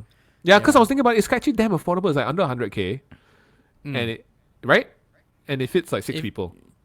No lah. Okay, second hand maybe under 100K, but if you're brand new, you're looking about 130, 120, 150, I think. Is it? Ish. I don't remember it being that expensive. Yeah. Oh But yeah, the maybe current I was one, looking yeah, at it because secondhand. it's got like a TV inside and all this kind of stuff lah. Quite a lot of nice stuff. It's like So- low rent dato Yeah, exactly. It's like you really want an Alphard, but then you're like, I don't know anything about second-hand cars, so this looks close enough lah. Yeah. And then it was so weird because like I was bringing my family to check out the car, right? Because I was like, okay, I can't. My wife was like, you go check it out yourself lah. I said, no, because this car is not for me. Yep. This car is not about me. If I pick the car that I like, you guys would not fit in the car, right? Cannot when Mini I- Cooper. I mean, until your kid gets to like 8 lah. Yeah, then cannot. No lah, not practical lah. Then like, what ended up happening was brought my kids and wife there, saw the car. Then the moment the door opened, and my daughter realized that she could like get into the car by herself without any assistance. Yeah. And then inside, wow, got seats. Then got an aisle for her to run up and down. She's like, this is it. This is my car. We're taking this home right now. Yeah. And then I was like, yeah. So we went for a test drive, and she's like, oh my god, my daughter. Oh, look at the windows. The windows are so big. And then me and my wife, were, yeah, look at the windows. The windows are so damn big. Why? Why? So big. No lah, like for kids it's nice because like you get to see so much, right? Like it's cool lah. But for adults it's like walao, everybody can see me driving lor. Like it's so Wow, weird, that thought has never crossed my adult brain before. Yeah. No, with that car you feel super exposed because you're sitting high, and even the driver's side, the window, right? It's I think it would be right below your arm. Right. So okay, so it's that's how low the window low. It's So low. you can That s- win- yeah. And right below your arm will be right below my crotch, lah, really. I mean, Pretty much. Pretty much. what And kind the of front low ass window is this way? No, and the front windshield, right, is so huge, dude. It's so huge. It's so huge. You have the aircon on full blast, right? Your car is tinted, right? You will still feel heat, because the window is just so damn huge. Wow. Like so much sun is coming in, Oh, Okay, gosh. that sounds slightly exposing. Like my man boobs would be on parade. Yeah. So Yeah, exactly. You cannot not dig your nose ideal. comfortably in that car. You cannot. Dude, There's no what sense of security. car can you dig your nose comfortably in except like a Dato Alphard or something? A Dato Alpha. Yeah, pretty much. Yeah, Yeah. but it's it's that lah. But then like I took the car for a spin, and then I told my wife to try it also, because then she was like, no lah, it's not you can drive. I said no, you have to be able to drive this car as well, because Uh, chances are you're the one sending the kids around. You need to know how to drive this car. so you guys share the car, is it? Yeah, we share both our cars. So she drove the car. She said, hey, actually it's like way easier than I thought. And then after the whole test drive thing, right, I saw the X Trail there. I was like, oh, since we're here, why don't we try the X Trail lah? Then my daughter was like, we opened the car door. The moment my daughter was like, X Trail is quite high, right? Yeah, very high. She's Yeah. like, cannot climb in. I said, Daddy, this car not nice. I said, no, just take it for a test drive. No, Daddy, this car not nice. I don't like it. We shouldn't try this car. I was like, wow. Oh, what a practical daughter. That's nice. Yeah. And then the moment we got the car, right, brought the car home, and then of course the old car got traded in, right? Yep. And then she's like, Daddy, is the old car coming back? I said, no. I said, we traded in lah. That means this is our new car lah. I was like, oh, that's very good. I don't want to see the old car ever again. We should keep this car forever. Wow. Oh, okay. I need to ask. Did you have a name for the old car? Kinda, cause like my friend asked me to name it, and then I saja lah. I called her the Black Pearl. That sounds like Oprah Winfrey's vagina. It was Captain Jack Sparrow's pirate ship. Yeah. Oh, right.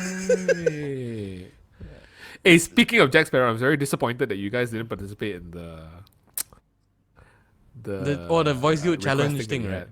you had. Yeah, I know. man, we're waiting for you to participate because you can do so many voices. I didn't. Can know you do what a to Jack Sparrow for me now?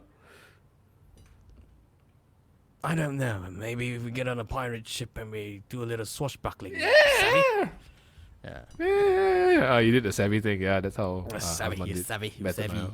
You savvy, eh? Remember that one time we went on you and I went on a radio shit station and did some voices as well, right? Oh yeah. Yeah.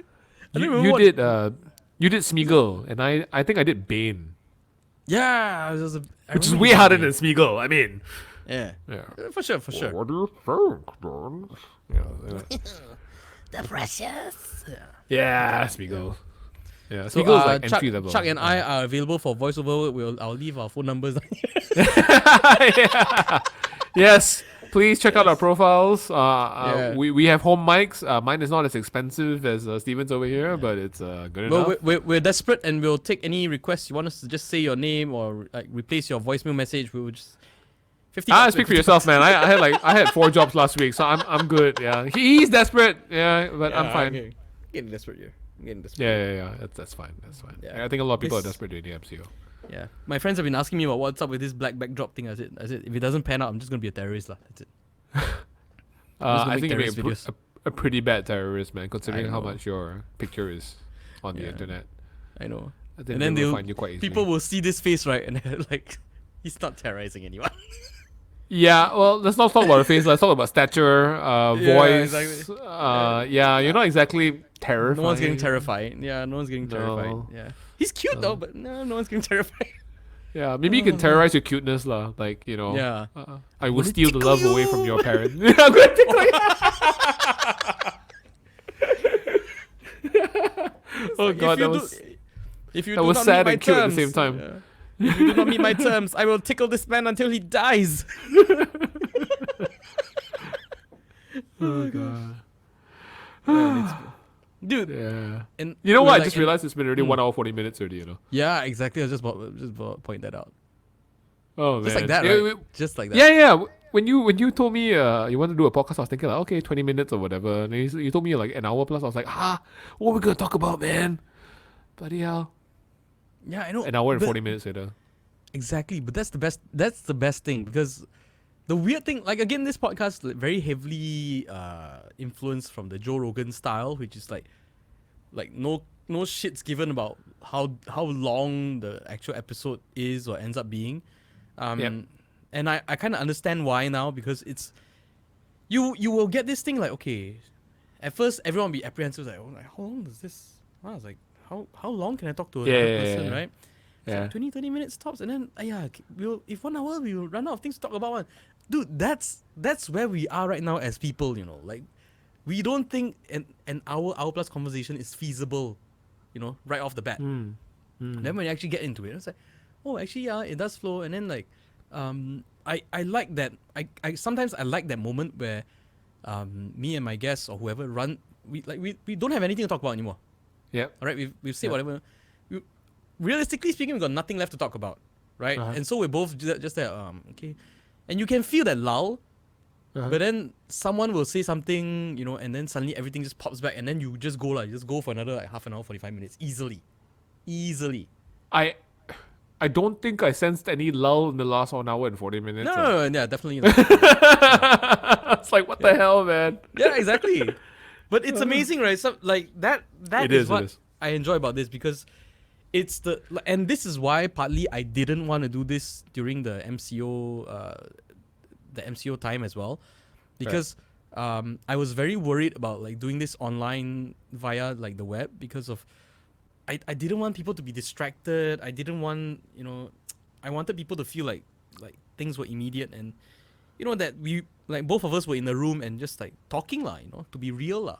Right. Because oftentimes, you know, like you do this, and then like earlier on we were worried about like your girlfriend like walking through naked or stuff like that, or coming through asking you what you want for supper, that kind of things, which would actually be like, you know, very distracting in a, you know, for what I want to achieve lah, which is an intimate conversation with another person. We have 2 time limitations now. One is at some point in time, I think my girlfriend will want to take a bath, and the second one is I have approximately 13 minutes left on my battery right now, and I forgot to bring my charger up. All right, no worries.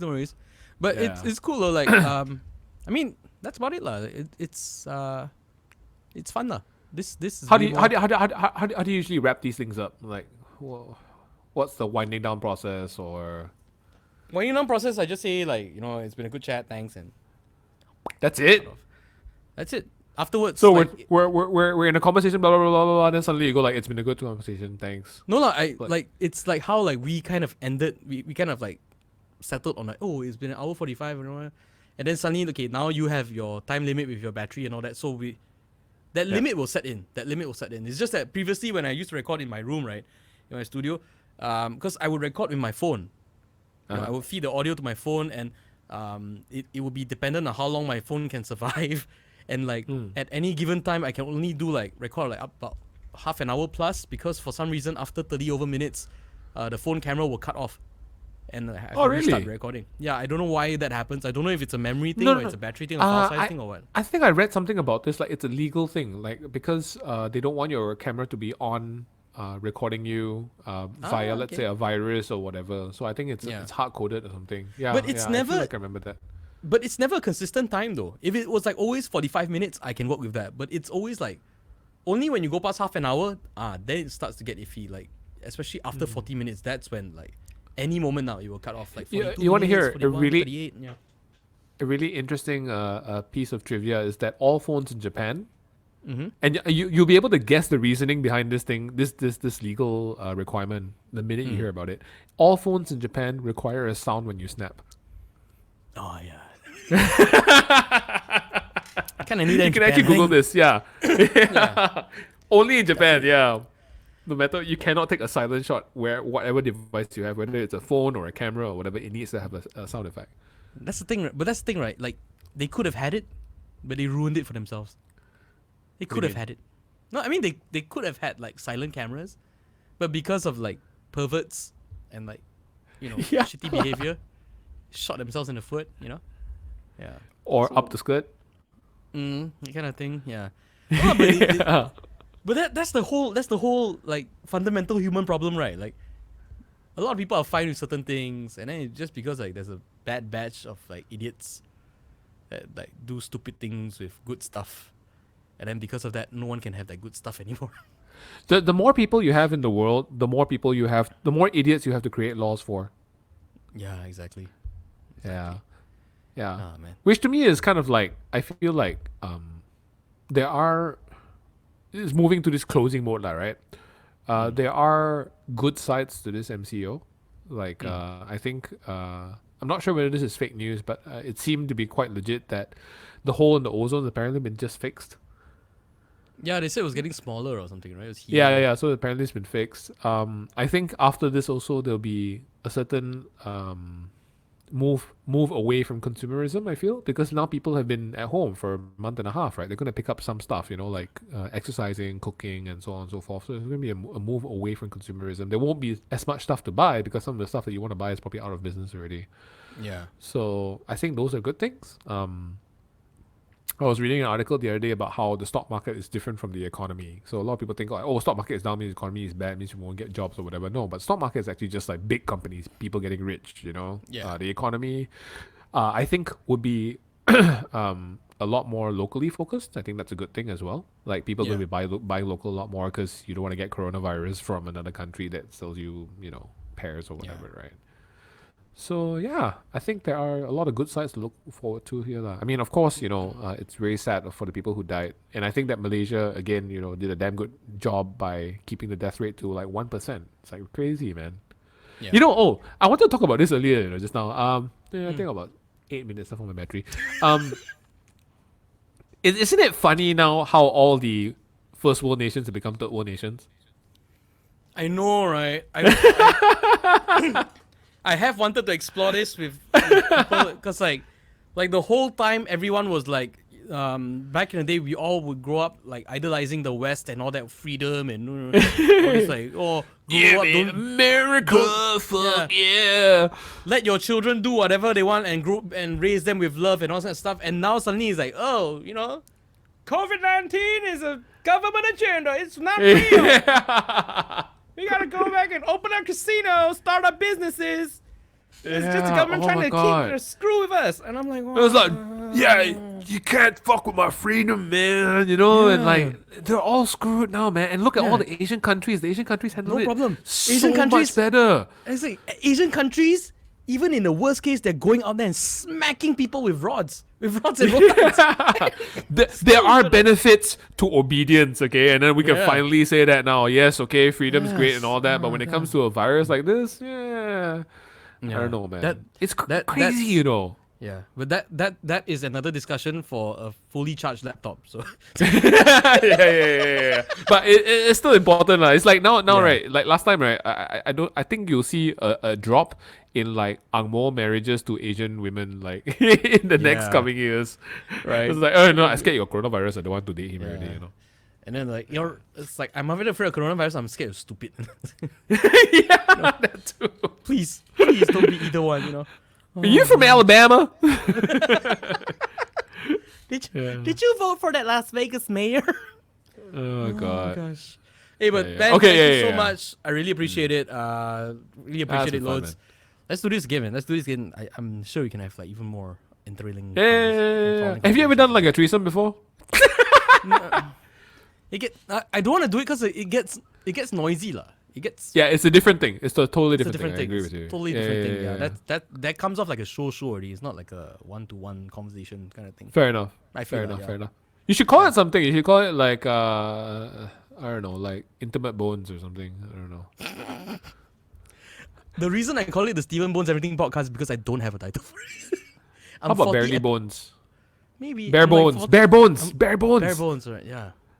Sounds like a strip show, right? No. I don't require the same. It's all good. Yeah. Look. My battery's running out. Shit. I gotta go. All right. Thank you, Chuck. I really appreciate it. All right, guys. All right. No worries, man. Right.